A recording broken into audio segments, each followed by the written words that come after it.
Welcome to This Explainer. Okay, today we are skipping right past the basic parenting cliches. We're going to look at the actual, literal neurological building blocks of child resilience.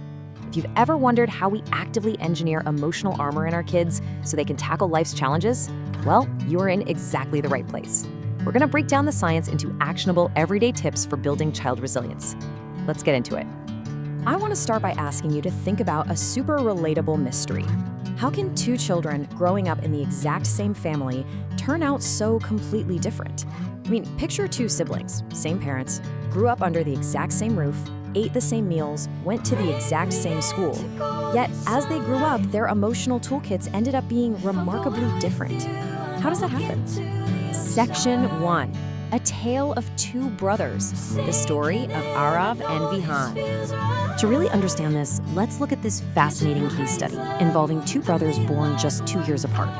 By the time these guys entered primary school, the contrast was honestly startling. First, you have Arav. He was confident, curious, and super eager to learn.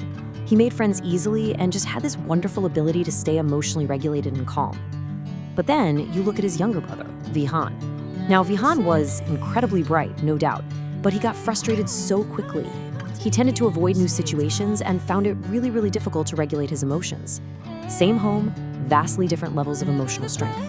Now, naturally, their parents were completely baffled by this. They wondered, as literally any parent would, what caused this huge difference? Well, it wasn't a genetic lottery, it wasn't just raw intelligence, and it certainly wasn't luck. It actually came down to thousands of small, daily serve and return interactions during early childhood. It's those tiny micro moments that actually wire the brain for resilience. Section 2. Building the baby brain, the neuroscience of resilience. So when Arav was a baby, his parents were highly responsive. When he cried, they answered, they held him, they kept eye contact. And they weren't spoiling him. They were actually leveraging a period of massive neurodevelopment. 1 million. That is the number of new neural connections a child's brain forms every single second in those first few years. That is synaptogenesis on a massive scale. Every single time Arav's parents responded with a comforting voice, they were actively strengthening the neural pathways responsible for emotional regulation, memory, language, and learning.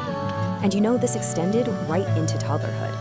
The language we use profoundly shapes a child's resilience. Just look at the difference between these two approaches. Instead of constantly yelling, "Don't touch," Arab's parents often shifted to, "Hey, let's explore it safely together." When he was learning to walk and inevitably took a tumble, he wasn't met with panic or anger. He was comforted and encouraged to try again. Each of those daily experiences taught him resilience over fear. Section 3. Connection over correction, the modern parenting struggle. Now, we really need to look at Vihan's early years with a lot of deep empathy here, because the modern parenting struggle is incredibly real. By the time Vihan was born, family life was just way busier. Work schedules were heavier, responsibilities were piling up, and of course, constant mobile phone distractions crept in. When Vihan cried, sometimes the adults just assumed he'd self-soothe. But the research is super clear on this. Responsive caregiving develops secure attachment, while inconsistent responses leave a child's nervous system dysregulated. And that makes emotional control so much more challenging. We can actually see this play out in everyday routines. Every evening, Arav and his dad read picture books together. But his dad didn't just passively read the words on the page. He asked engaging questions. Things like, "Why is the little rabbit sad?" Or, "What do you think happens next?" This back and forth.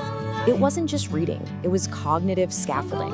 It expanded Arav's emotional vocabulary, his imagination, his attention span, and his critical thinking skills. Meanwhile, just to help manage a really busy household, Vihan spent more time watching videos on a tablet while the adults completed their chores. Now look, there is absolutely a time and a place for technology, right? Educational videos can teach really useful concepts. But here is the reality. Educational videos simply cannot fully replace responsive, back-and-forth conversations with caring adults. Children decode complex emotional and social cues most effectively through human interaction. Section 4. The power of adaptability. Brains can change. So when both boys entered school, the differences in their emotional regulation were obvious. But guys, this is ultimately a story of profound hope, all thanks to neuroplasticity. Recognizing Vihan's struggles, his parents pivoted. They made small, targeted changes. They put their phones away at dinner to ensure genuine family time.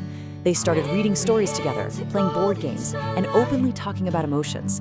And crucially, they started celebrating effort instead of demanding perfection.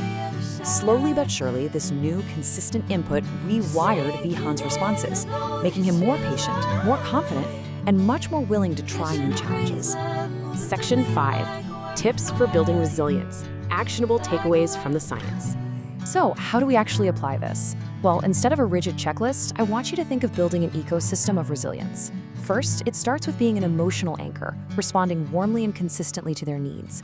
You feed that ecosystem by reading aloud every day for 10 to 15 minutes. You encourage curiosity instead of fearing mistakes. You talk openly during ordinary routines, like over meals or on walks. You praise their effort over perfect results, and you absolutely limit that passive screen time. Because when you look at all the research, it really just boils down to one singular truth. The absolute greatest investment you can make in a child isn't buying an expensive toy, and it isn't downloading the latest high-tech educational app. It's your time. It is your undivided attention. It's one back-and-forth conversation, one bedtime story, one encouraging hug. When you repeat those small moments day after day, they compound. They literally become the neurological foundation of a child's confidence, resilience, and lifelong love of learning. To wrap up this explainer, I really want to leave you with this liberating thought. You don't need to be a perfect parent or a perfect caregiver to build a resilient child. You just need to be present. The science proves that it's those little things that make the biggest difference. So I'll leave you with this question to ponder. What small moment will you create today? Thanks for joining me on this deep dive into the building blocks of child resilience.